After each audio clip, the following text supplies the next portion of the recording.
have seen the red light. I would not have missed the 2 little girls. Melissa, watch out!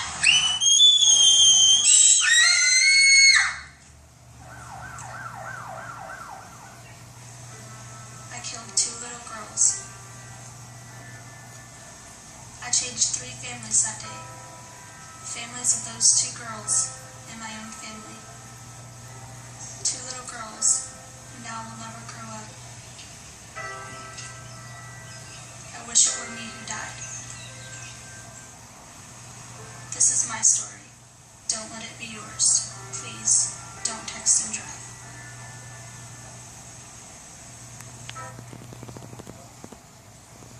Texting while driving is a growing trend and a national epidemic. Quickly becoming one of the country's top killers, drivers assume they can handle texting while driving and remain safe. But the numbers don't lie. Texting while driving causes 1.6 million accidents per year, according to the National Safety Council. 330,000 injuries per year, according to the Harvard Center for Risk Analysis study, and 11 deaths every day, according to the Institute for Highway Safety Fatality Facts. Using a cell phone while driving is dangerous to yourself and others and is claiming the lives of far too many. I hope that I have your attention now, and I also hope that this will never happen to one of you. Distractions while driving, no matter how good of a driver you are, can be fatal, not only to yourself but to others as well. Imagine taking those 2 innocent girls' lives away from them and having to live with that the rest of your life. Is anything that you have going on really that important? Today I will be speaking with you about what is distracted driving, the countless lives and injuries that can be avoided by not being distracted while driving, and what precautions and methods we can use to prevent being distracted while driving. First, I would like to discuss what distracted driving is. As quoted from the website distraction.gov, distracted driving is any activity that could divert a person's attention away from the primary task of driving. All distractions endanger driver, passenger, and bystander safety. These types of distractions include texting, using a cell phone or a smartphone, eating and drinking, grooming, reading, including maps, using a navigation system, watching a video, or adjusting the radio. Writing or reading a text message takes your eyes off the road for an average of 4.6 seconds. At 55 miles an hour, that's like driving the length of a football field blindfolded. If you text while you're behind the wheel, you're 20 times more likely to be involved in a crash than a non-distracted driver. What does that state? Let's look at the statistics of how many lives this epidemic is affecting. As stated from the website distracted.gov, in 2011, 3,331 people were killed in crashes involving a distracted driver.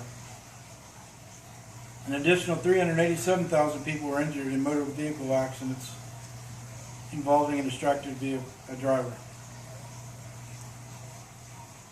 Young people are especially at risk. 11% of all drivers under the age of 20 involved in fatal crashes were reported as distracted at the time of the crash. This age group has the largest proportion of drivers who were distracted. As stated by the website AT&T, 97% of teens say texting while driving is dangerous, but 43% admit to doing so. According to 77% of the teens, adults tell kids not to text or email while driving, yet adults do it themselves all the time. What is being done? What precautions and methods can we use to prevent being distracted while driving? Posted in the Miami Herald on 5/28/2013, Governor Rick Scott signed the ban into law Tuesday at a ceremony in Miami. The ban prohibits motorists from using cell phones to text or email while operating a car in most circumstances. Law enforcement officials, meanwhile, can only pull over a driver if they've committed some other infraction, such as speeding. They also cannot require motorists to hand over the phone as proof they've been texting or emailing. That means enforcing the ban which carries a first-time fine of $30, could prove difficult. What an organization is doing. According to the post by Steve Dent in the magazine Engadget on May 14th, Verizon, Sprint, and T-Mobile adopt AT&T's It Can Wait in Texting While Driving campaign along with 200 other organizations, including the DOT, NHTSA, and NTSB, to join the campaign, which began in March 2010. In addition, HTC, Pantech, and Samsung will preload AT&T's Drive Mode app on select devices from the carrier, which impedes the practice, and you'll soon notice ads warning against it across social media and Clear Channel broadcasts. Now let's sum this up. I would like to review what we have discussed today. We discussed what distracted driving is. Next, we looked at how many lives are affected by this epidemic. And finally, we looked at what are some of the things that are being done to prevent this problem and hopefully save lives. My hope is that everyone here will make a pledge to protect lives by never texting or talking on the phone while driving. Be a good passenger and speak up if the driver in your car is distracted. Spread the word to your family and friends about the dangers of distracted driving. In closing, I would like to end this presentation with a friendly reminder to all. No one's life should be ended over taking a phone call or a text. If something is really that important, pull over somewhere safe and use the phone for those few minutes. Those few minutes are not worth anyone's life. Thank you.